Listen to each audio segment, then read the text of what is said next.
السلام عليكم ورحمة الله تعالى وبركاته.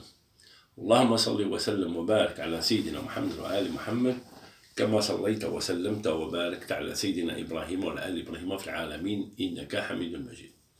Avant de commencer sur le sujet, je vais parler en français, Inch'Allah.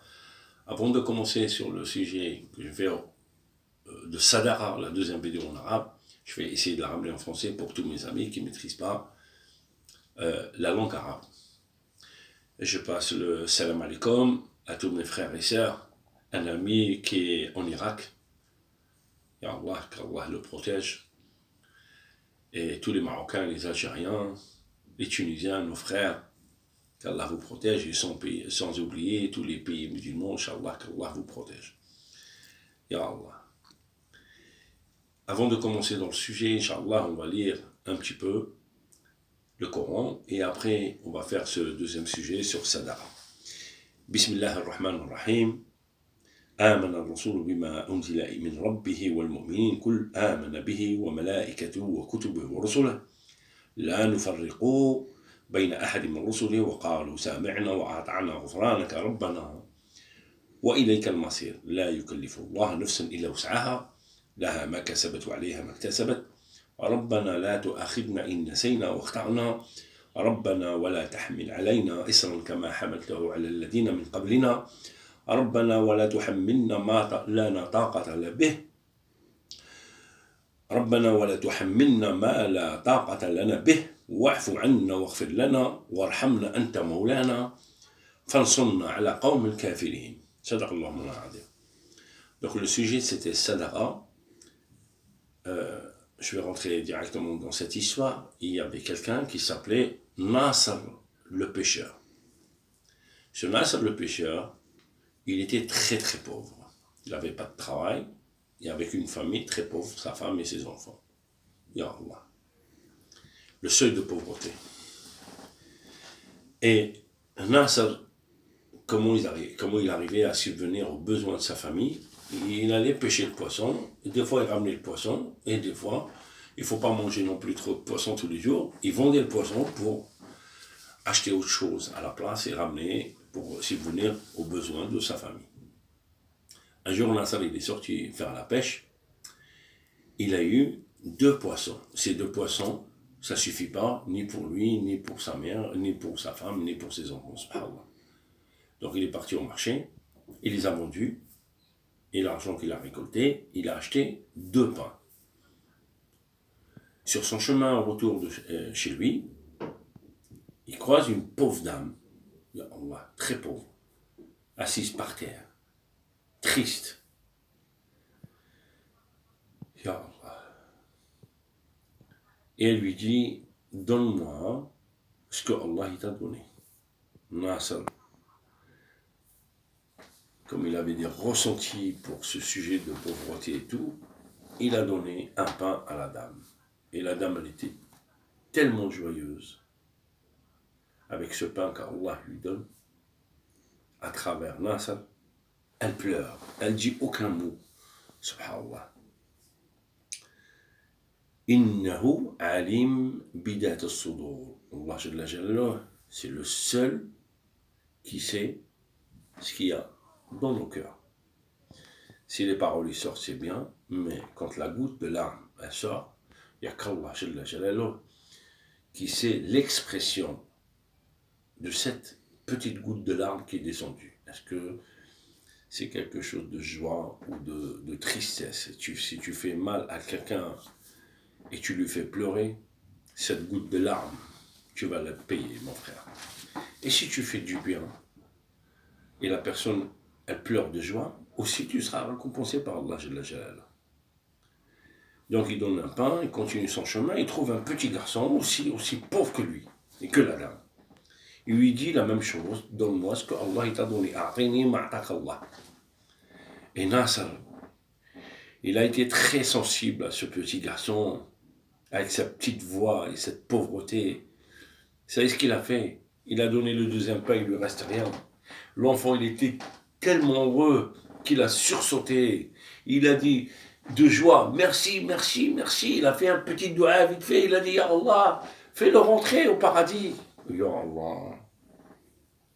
Nasser, il est parti chez lui, il arrive, et sa femme, Nasser, t'as repêché aujourd'hui? Il lui dit non, il n'y a rien.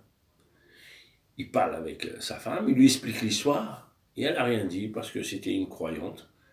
Et subhanallah, masha'Allah, elle n'a rien dit, elle a laissé, et la nuit elle passe, même si on ne mange pas, c'est pas grave.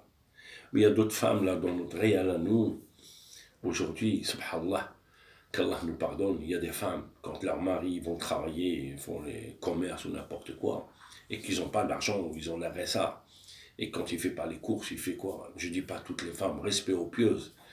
Elle lui dit, tu sors dehors, c'est pas un hôtel ici. Elle met son mari dehors, parce qu'il n'a pas d'argent. Parce qu'il est sorti le matin, il revient le soir, il a acheté qu'un pack de lait ou il n'a rien ramené. Elle lui dit, sors dehors. Cette dame-là, l'ignorante, elle croit que son mari, il a la caisse quelque part, et c'est lui qui ramène de l'argent. Elle a oublié que c'est Allah qui lui donne. Le monsieur, il est sorti, il n'y a rien, elle lui dit, sors dehors. Et ça va jusqu'à la catastrophe, ça va jusqu'au divorce, pour une histoire d'argent, subhanallah. Qu'Allah nous pardonne. Quelques jours après, il y a un monsieur qui vient toquer à la maison de Nasser. Tac, tac, tac. Salam alaikum, c'est toi Nasser? Oui.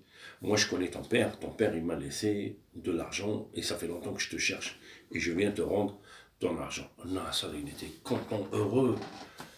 Ya Allah, il a changé sa situation familiale avec sa femme, ses enfants, ils sont devenus modestes.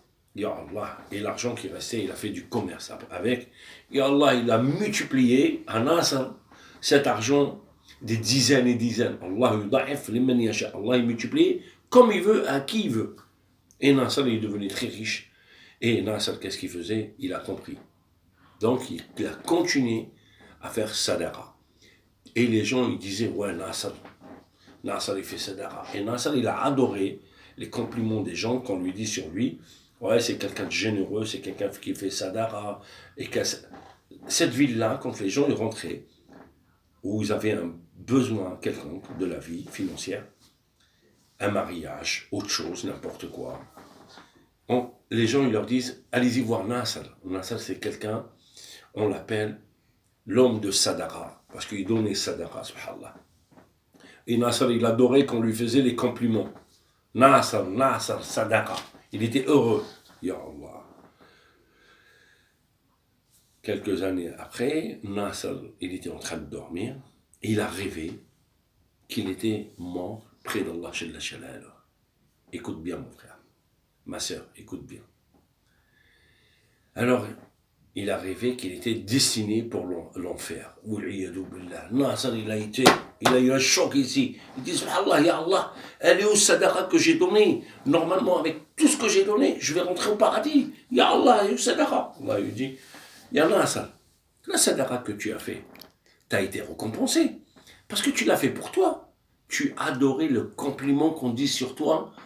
Sadaqa, sadaqa, sadaqa, sadaqa. Et ça te fait plaisir à tes oreilles. Tu l'as pas fait pour moi, tu l'as fait pour toi. Tu as été récompensé avec ces compliments sur cette terre-là. Subhanallah. Et la balance de Nasser, elle était comme ça. Ya Allah. Vous savez ce qu'ils font devant la porte de l'enfer? Il dit, attends. Allah, il envoie un ange, il dit, attends. On ramène Nasser avec sa balance et on pose un pain. Les négatifs, c'est là, et le positif, c'est là. On pose le pain ici de la dame. Et la balance, elle prend un petit équilibre. Là, ça lui dit, ça y est, je vais être perdant. Et on ramène le deuxième pain. On le met là. Et la balance, elle prend un équilibre. Là, ça lui prend un espoir, mais la balance, elle reste équilibrée. On ne sait pas où est-ce qu'il va y aller. Et après, vous savez ce qu'on a ramené? On a ramené la petite goutte de larmes de cette dame-là. Et on l'a mis ici sur sa balance. Et elle fait bah! Et tous les négatifs sont partis en l'air. Nasser était joyeux, heureux. Et on ramène la joie de petit garçon. Et la balance, elle fait ça. Et ces côtés positifs, ils l'ont aidé à rentrer dans le paradis. Cette leçon, il faut comprendre que sadaqa, il faut la faire pour Allah Jalla Jalaluh. Et non pas pour les compliments. Qu'Allah vous protège, mes frères. Salam alaikum wa rahmatullahi wa barakatuh.